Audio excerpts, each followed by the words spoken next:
My name is David Esrati, and some of you know me, some of you don't. I've run many times before. I live in the South Park Historic District, so right across the way. I bank right across the street at Right Path. I'm in this neighborhood probably 3-4 times a week, and I've seen a whole lot of changes over the last 20 years, and it's really come a long way. East End Community Services has done a lot of things. However, we have a culture of corruption in Dayton, according to the FBI and the Department of Justice, although it apparently is limited to 4 black men. I'm kind of confused that that's all they could find, but that's what they're saying. I can tell you for a fact there are more people involved in doing things they shouldn't be doing with our tax dollars, like buying $450,000 buildings and then selling them for $10 to a developer from out of state. Is there anybody here who'd like to buy a building for $450,000 and give it to me for $10? Is there anybody? I want to be your new best friend, because that's not what we do with tax dollars. Especially when you consider that that building now occupied has a pub in it that's competing with people who had bars and restaurants in the Oregon District for years, who had to work hard to build their businesses. That is unfair. That's one of the things I've got on the back of this card. But the most important thing I want you to realize is the front and how this all works. It takes 3 votes to get anything done. Gary Lightsell didn't have 3 votes. Mike Turner didn't have 3 votes. And unless you elect Shenise and I, and we can work with Daryl, who is off Fairchild, who is not part of the party, you're going to get the same old thing. It takes 3 of us. So Shenise is here, I'm here. Please vote for change, and let's see what can happen when we don't have 4 or 5 people up there just saying yes, yes, yes to whatever the party tells them to do. Because they've been having a party with our money is what they've been doing. And it's pretty crazy. If you also notice, the very first thing, I still got a minute to go, the very first thing I have on here, and I'm ashamed that this has to be an issue, but our jail has to be safe. You can't have somebody go to jail for a minor misdemeanor who is innocent until proven guilty, who ends up getting tortured, pepper sprayed while in restraints, or die. That's not what jail is for. We need to have a safe jail. Or if we don't have a safe jail,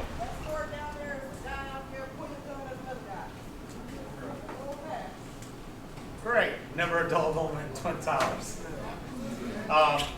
So I just killed some of my time there. I hope not to.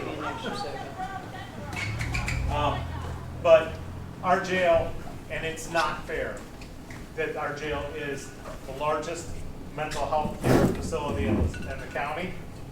25% of the people in there at any one time are there not because they did something wrong, but they're mentally ill, they're on drugs, they have problems with alcohol, and that is not a reason to go into a jail where you're going to get pepper sprayed while in restraints.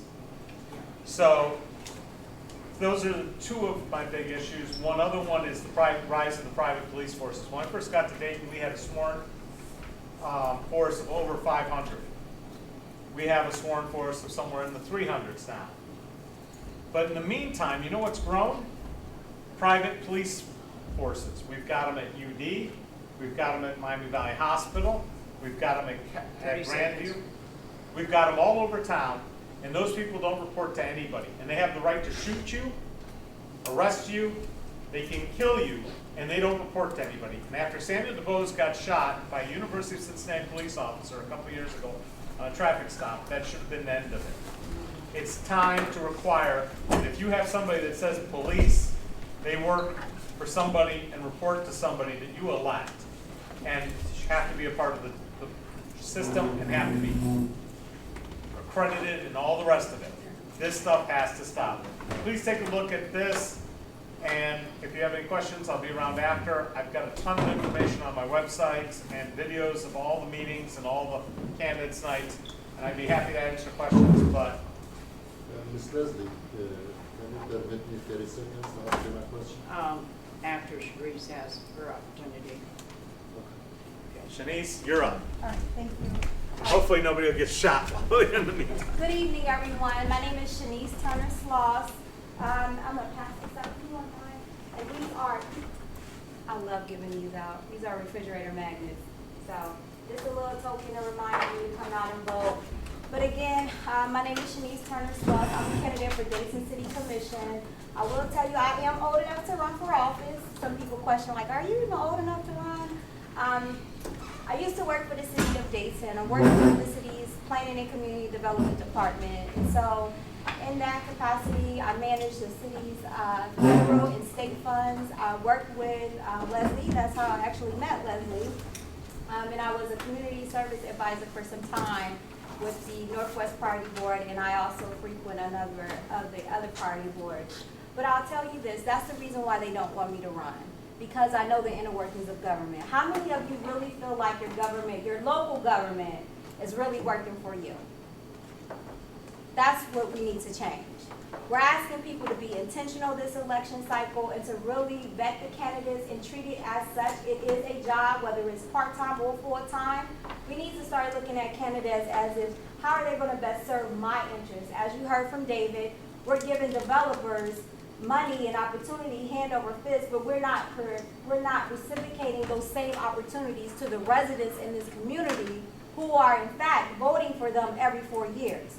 So we're asking people to be intentional, to vote differently, to vote for someone who has your best interest. This is a nonpartisan election.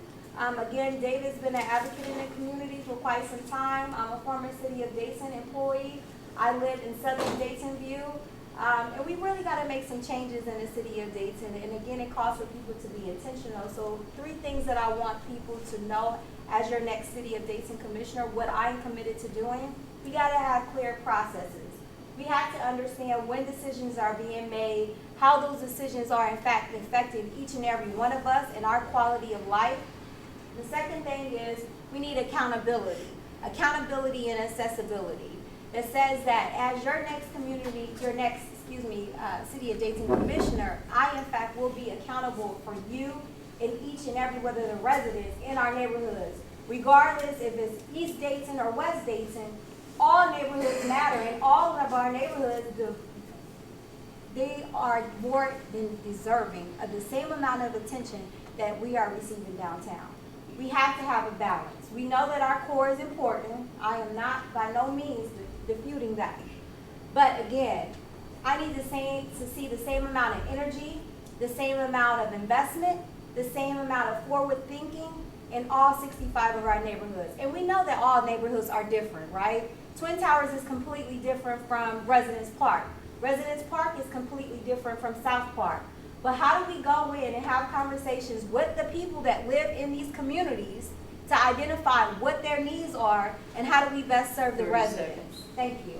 So again, there's some information about myself as a candidate. You can visit my website. I'll be happy to answer any questions. Again, I do know the inner workings of government. And I work at Wright-Patterson Air Force Base. I am a logistician, and I really want to work for each and every one of you, as well as those who are not here this evening. So thank you for your time and your attention. November 5th, early voting has started. Thank you. If anyone has a question, I'll go around once. Yes, I have a question for both candidates. Yesterday I was watching the TV report at Spectrum Channel 1. Twin Tower area, we owe $22 million in back taxes. Costed the city $30 million since 2014 till today to cut grass and demolish the houses and do that. So that's way beyond the tax value of what the city, of what the residents or the house owners owe to the city. What your vision of to resolve these problems? Can we get somebody who actually can cut the grass? Can we get an amnesty?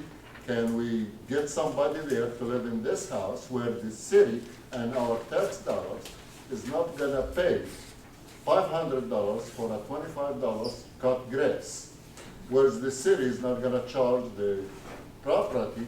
You know, when somebody abandons his property, he has so many reasons, but one of the main reasons is the taxes. Now, if we look at the statistics, and that was by the city he said that yesterday at the news, that we spent $30 million. And the taxes we owe in our neighborhood, in our families, in our homes, $22 million. But they are willing to spend $30 million, but they are not willing to discuss that $22 million we owe. Okay. So I got you. please. So this is a very complicated problem that we've gotten ourselves into in Dayton over a long period of time. And it's a structural problem. And the problem is, we have houses for sale all over that you can buy for $10,000, $20,000, $30,000. You just can't get a loan, and you can't get insurance. Yeah. So how, if you can't get a loan and you can't get insurance, right, on the building you're gonna buy, you're not gonna make the investment. So we've got a serious problem that that people don't feel safe paying cash for a building, that they don't know that they're gonna be able to get the money back out. And that's because the city would rather spend the money, and this has been historically for a long time, and if you need to know who to blame, go look at who Kit Cooper is and why he gave Dan Whaley $5,000 and Joey Williams $5,000. Neither of us have donations of $5,000, okay? It just doesn't happen. Kit Cooper owns the Vance Road landfill. Steve Roush, who demolishes houses all over the city, used to be a huge direct supporter. Now he does it indirectly. They just had a federal trial. They have made huge money tearing down buildings. They don't make huge money building them up. You can't build a city by tearing things down. And every time they tear something down, we're the ones paying for it, not the person who bought the house, not the person who owned the house, not the person who let the house go into disrepair. So yes, we have to hold them accountable, and we have to make some serious changes. And people like Citywide Development, instead of being a slush fund to give money to contractors that are friends of Roshan or Joey or whoever else they're gonna catch, instead of doing that, we need to get back to operating like a community bank that provides money for people to go in and do these things. Now, I can't solve all these problems in a few years because this has been going on for literally decades. But I can do some things to make sure the money that we have goes to the poorest people and gives them an opportunity to get some value back. So there's one thing that's on there and one thing that's not. The one thing that's not is we can make RTA free. People say, oh my God, how are we going to do that? Well, number one, you already pay for it through federal taxes and through a sales tax. Everything you buy, you pay a half cent to pay for RTA. The difference, the amount of money they get through that fare box, after you deduct the amount of money it costs to actually collect the money and account for it, is about $9 million a year. Guess what? I can sell advertising on all those buses to make up for the $9 million a year. And poor people who can't get to their job or a job or get to a grocery store or a medical facility can ride for free. It also cuts down traffic. It cuts down wear and tear on roads. It cuts down all kinds of things. Free public transit is a very progressive, forward-thinking idea, and nobody here would have that idea because we like to tax the poor people while we let the rich people get away with murder, okay? So that's number one. Number two is Leslie here has a phone. Yes. I have a phone, Yes, right? Leslie is, I have, nobody can do but that. hold on, I have a phone, she has a phone.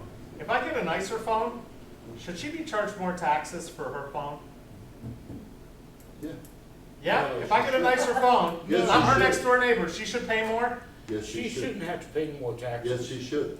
because I have a nicer phone? No, he's. Oh, no, no, no, Oh, I'm sorry, no. I misunderstood. I buy a new phone. Absolutely not. Okay. Absolutely So, not. so why is Absolutely it, not. why is it that if the house next to me gets fixed up, somebody invests in it, fixes it up, every 3 years we waste money paying somebody to reappraise it, and then they raise my taxes because they fixed up a house and sold it for more. Or, on the flip side, the house next to me got foreclosed on, the people who were living there and barely making it got kicked out. Then the scrappers came in, they took all the copper and they trashed the house, and now it's worth $10,000. Should my values drop. This is insane. They don't do this to people. It doesn't matter in the wealthy communities. It only matters here. Okay? And this policy of changing things and having it go up, that's how gentrification happens. We need to eliminate this entirely. The property value is the value you bought it at an arm's length transaction, and when you sell it, you make a profit. And the next person pays the higher taxes. But this up and down stuff is a disaster. And it's causing disinvestment in our community. And we have to fix it. I don't mean to cut you off, Yes. David, but I will let this. Well, it open. was a complicated question, and so I I gave the realize that. complicated answer. I'm sorry, I didn't mean to put you through that. Well, no, I'm happy to talk about it, but, it's really nice to have the opportunity to answer things in more than short segments. I'll be more than happy to let anyone ask questions after the meeting. but Okay. I'd like to move on with our meeting. And Shenise agrees with me. Really? Mike,